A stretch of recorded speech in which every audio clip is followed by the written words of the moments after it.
for her bride price. So I went, we did what you call the introduction of my culture. Now, 10 days to the wedding, she gets a dream.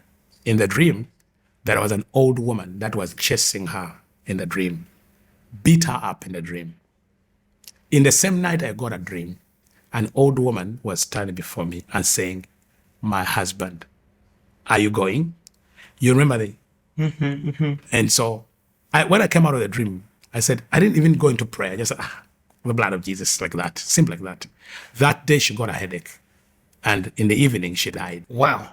So this is someone you were engaged to get married to? Yes. So she died. But now, before I got born again as a young man, all the girls I got involved in with, like a young man, died, including the girl who I got involved in, and I got two kids with her. I have a son who I got before, and my daughter also, she died. So whoever could get close to me, like getting towards marriage, the other covenant of the other woman could kill her. So when this girl died, 10 days to the wedding, actually no, 10 days to the wedding, when she died, it opened up a wound that had not been healed in me. I became bitter towards God. Deep inside of me, I questioned God. I became bitter and all this. And in that bitter, but I was preaching, I was praying, I was leading people to Christ and all that. Then I became sick. But I had faith. God will heal me. I didn't go to hospital. But there was a sign that I was sick. But then I couldn't fasting, praying and what. Then one day I collapsed. So they carried me to hospital. I was unconscious for days. So by the time I came back to my senses, I was in the cancer institute. And my mother was telling me, they have confirmed you have leukemia, stage 4. And I was like, no, it can't be. Even the doctor was saying, but how it has... So I had cancer now. So I'm in the hospital and I go through chemotherapy, the first round, then I lose my sight. The doctor said there was a mistake, there was an error, and then the chemo messed up something, and they say I'll never see all my life. And then they were trying to go... Just to give an idea of timeline, how many years after that conversion experience is this? That's 4 years. This is like 28 now. Because you got saved around 24? Yeah, now it's 27. You're 27? Around 27 and 8, because I remember it was like 3.5 years from my conversion. Yeah. So I'm sick. I lost my sight. They said I'll never see again because of the chemo did my eyes. You know, when you have leukemia, they say the white blood cells are over-multiplying. So they're eating up all your system. Then I became paralyzed. Then they say I'll never walk again because they had damaged my spine when they were trying to get some fluid from my spine. They did several times. Now, when the doctors realized that I was not going to make it, they tried all kind of things, like research on my body, all kind of medicine, all kind of, because they knew they were not, so whatever they wanted to try, they could try on my body.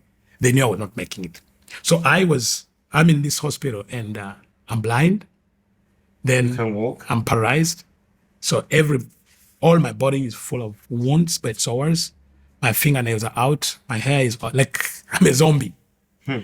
But during that time, one of the young ladies who was among the team that was teaching me, God told her to come to hospital and not pray for me, but read the Bible to me. So she came and the Lord had told her to read 25 chapters every day. Every day? For how long? Now, for the whole year I was in hospital, because I was in the hospital for a whole year. And she didn't miss. But let me tell you something. She could not be allowed in my room because of they could fear if she could bring infection or what. But because they said every time someone came into the room, the vibration could send my body into shock. So she could only stand outside the room and read. But I could be in pain all day until the time she's reading the Bible. The pain, I was on morphine and all kind of painkillers, but nothing would stop the pain. But the only time I was not in pain is when she began to read. And the moment she ends, the pain returns. And was this were you able to talk to people? No, I could not. So you were blind, you couldn't walk and couldn't speak? But I could hear. So she could come, and every day she was coming to hospital, reading. 25 chapters, that's some hours. That's where I picked this thing that I do every day, reading 25 chapters of the Bible. So you right now, you read 25 chapters? Because that's how I picked it. From that moment. It's like God told her. So she could come and read and read. Then, the day the Lord told us stop, that day, the hospital called my mother and said, we can't do anything. You can't stay here because it's expensive. So because I was on life support, I could not breathe. My lungs had collapsed, everything. I had multiple tumors in the brain. So they said, this boy is clinically dead. So carry him home and prepare. Because the moment they knew that if they could take me off life support, I could not breathe even for 2 hours. So my mother, I remember she lifted me naked because the doctors and I could not hold me. I was full of, every part of the body was rotten and not just skin and bones and smelling. And no one could help her. So she lifted me, put me in a car, carried me home, knowing by the time she arrives home, I'll be dead. So we arrived home, I was not dying. So they began arranging for the funeral. Like she got the money, paid for the funeral, people who would do all this, and say, we're just waiting for a moment because he's going to die. Because why? I had tumors in the brain, my lungs had collapsed, blind, paralyzed. There's no way someone could live. So days she's waiting for me to die, I'm not dying. Then she begins to pray her own prayer for me to die because she's saying he's in a lot of pain and there's no hope of him getting well. So let him die. And after days, she gets tired because she's been in the hospital. So she leaves me in a room to go back to her room and sleep. So I'm there, I'm blind, I'm paralyzed, I can't even turn myself. And then suddenly, after 1 year, my eyes opened. After how long? 1 year. Just randomly at home. And when they opened, Jesus is standing there. So he comes to where I'm sleeping, not dreaming. He sits down and tells me, I have healed you. And I could not speak. Then suddenly my mouth opened and I asked him, from what? I don't know why I asked. Then he said, listen what he said, from the rebellion of your bloodline.